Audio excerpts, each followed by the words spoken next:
عادل نام کے ہمارے ایک بھائی نے ہمارے یوٹیوب کے ایک ویڈیو میں کمنٹ کر کے سوال کیا ہے کہ پردے کا حکم نازل ہونے سے پہلے امہات المومنین کا پردے کے تعلق سے کیا عمل تھا اور دیگر مسلم خواتین کا پردے کے تعلق سے کیا عمل تھا، اس پر تفصیلی طور پر جواب عرض کرنے کا ہمارے عادل بھائی نے کہا ہے۔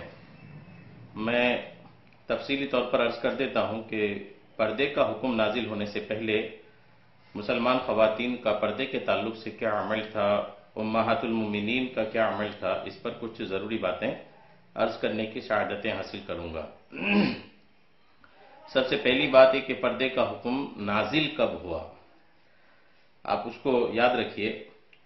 پردے کا حکم کب نازل ہوا، اس کے متعلق شیخ کبیر علامہ شہیر حضرت سیدنا مخدوم محمد ہاشم رحمت اللہ تعالی علیہ اپنی کتاب سیرت سید الانبیاء میں فرماتے ہیں، 4 ہجری ذی قعدہ کے مہینے میں ام المومنین حضرت سیدتنا زینب بنت جحش رضی اللہ تعالی عنہ کی کاشانہ نبوت میں رخصتی کے دن مسلمان عورتوں کے لیے پردہ کا حکم نازل ہوا۔ یہ حضرت سیدنا مخدوم محمد ہاشم رحمت اللہ تعالی علیہ کا قول ہے کہ ہجرت کے 4تھے سال اور ذی قعدہ کا مہینہ تھا، اور ام المومنین حضرت سیدتنا زینب بنت جحش رضی اللہ تعالی عنہ کی کاشانہ نبوت میں رخصتی کے دن مسلمان عورتوں کے لیے پردے کا حکم نازل ہوا۔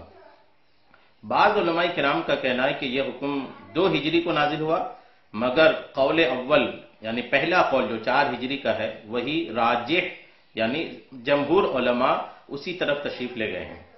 اسی طرح حضرت سیدنا امام ابن حجر عسقلانی رحمت اللہ تعالی علیہ نے بھی فتح الباری میں اس حکم کے نازل ہونے کے متعلق چند اقوال ذکر کر کے ایک قول کو ترجیح دیتے ہوئے ارشاد فرماتے ہیں، ان تمام اقوال میں سب سے زیادہ مشہور قول یہی ہے کہ پردے کا حکم 4 ہجری میں نازل ہوا۔ ہجرت کے 4 سال بعد ہمارے نبی علیہ السلام مکہ شریف میں پیدا ہوئے، مدینہ پاک کی طرف ہجرت کر کے آپ تشریف لے گئے، تو ایک تو اعلان نبوت کے بعد کئی سال تک پیارے آقا علیہ السلام مکہ ہی شریف میں اپنا کام کرتے رہے، اس کے بعد پھر مدینہ تشریف لے گئے۔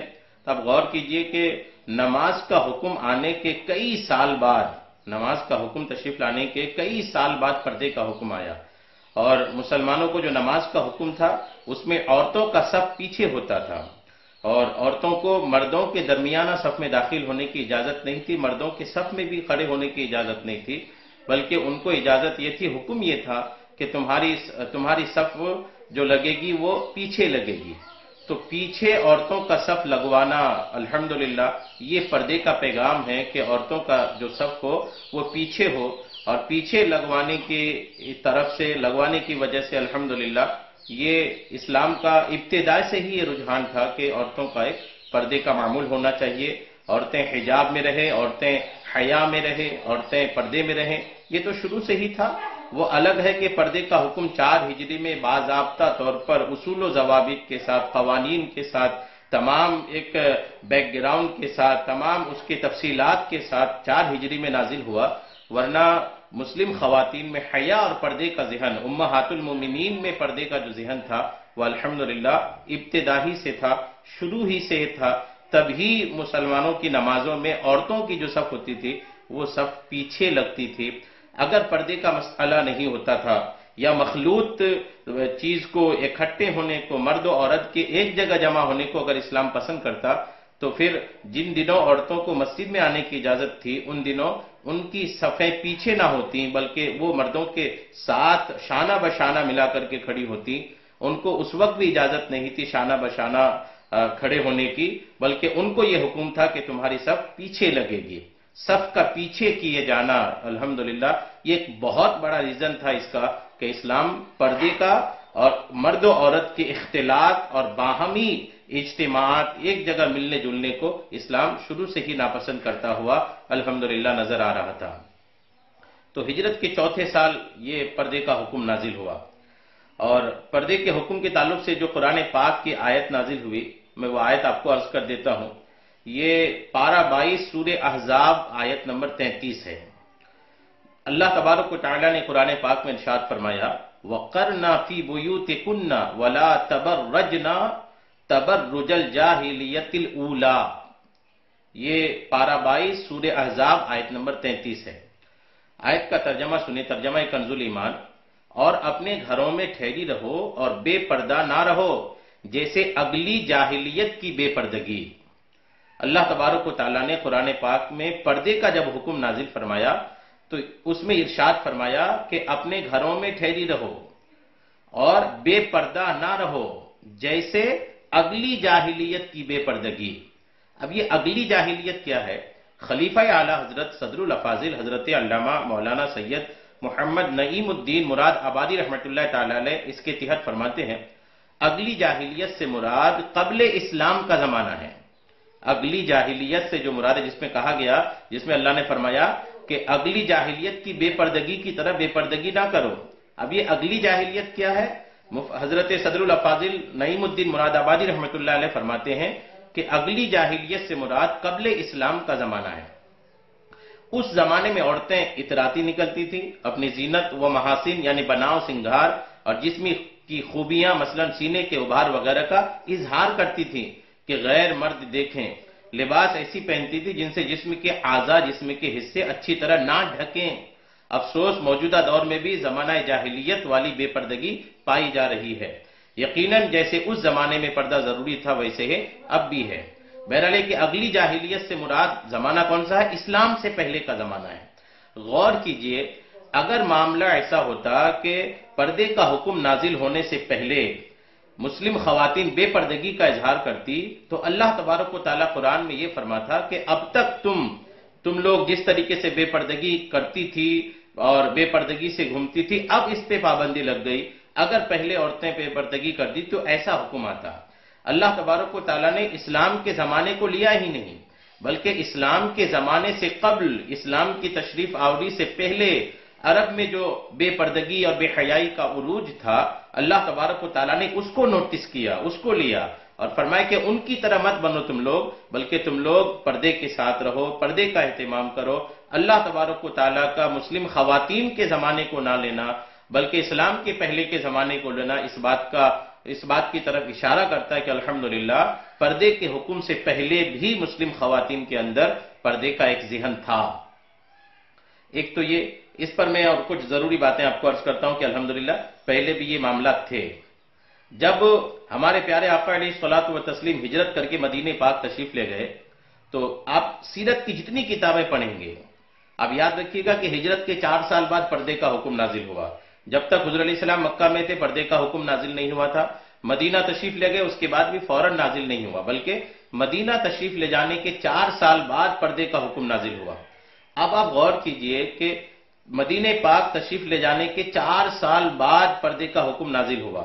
جس دن پیارے آقا علیہ السلام ہجرت کر کے مدینہ پاک میں داخل ہو رہے تھے، آپ کا پہلا داخلہ تھا مدینہ پاک میں. آپ سیرت کی تمام کتابوں کو اٹھا لیجئے، تمام کتابوں کو سیرت کی پڑھ لیجئے، سبھی میں یہ بات درج ہے کہ جس وقت آقا علیہ السلام ہجرت کر کے مدینہ پاک میں داخل ہو رہے تھے، اس وقت مدینہ پاک کی عورتیں اپنے گھروں کی چھتوں پہ آ کر کے پیارے آقا علیہ السلام کا استقبال کر رہی تھی.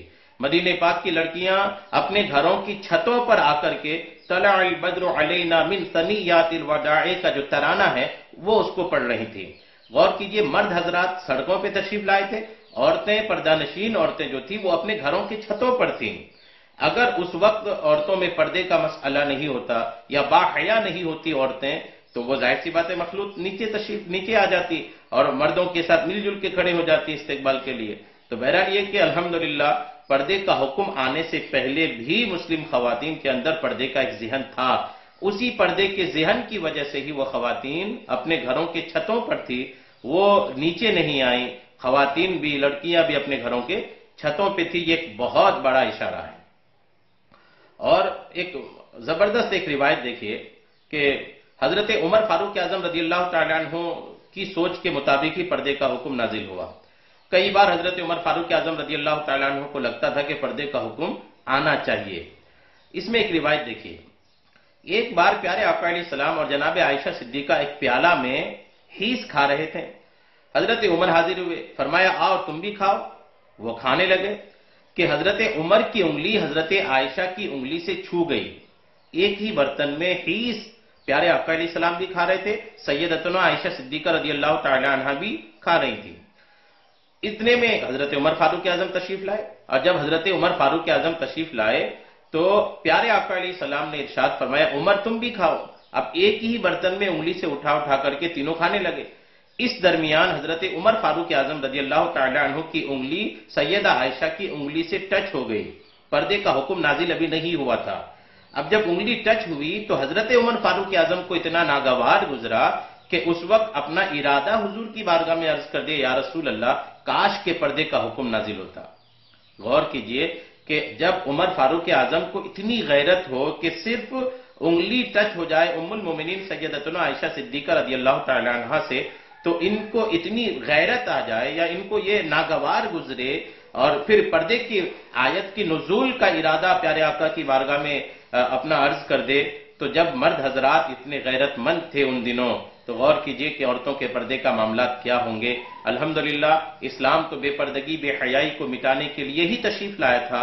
یہ ظاہر و عیاں ہے کہ الحمدللہ اسلام تشریف لانے سے جب اسلام تشریف لایا تو الحمدللہ اس سے پہلے تو خوب بے پردگیاں تھی، بے حیائیاں تھیں، لیکن اسلام آنے کے بعد بے پردگی، زناکاری، بے حیائی، بدکاریاں، ان تمام چیزوں پہ پابندی لگائی.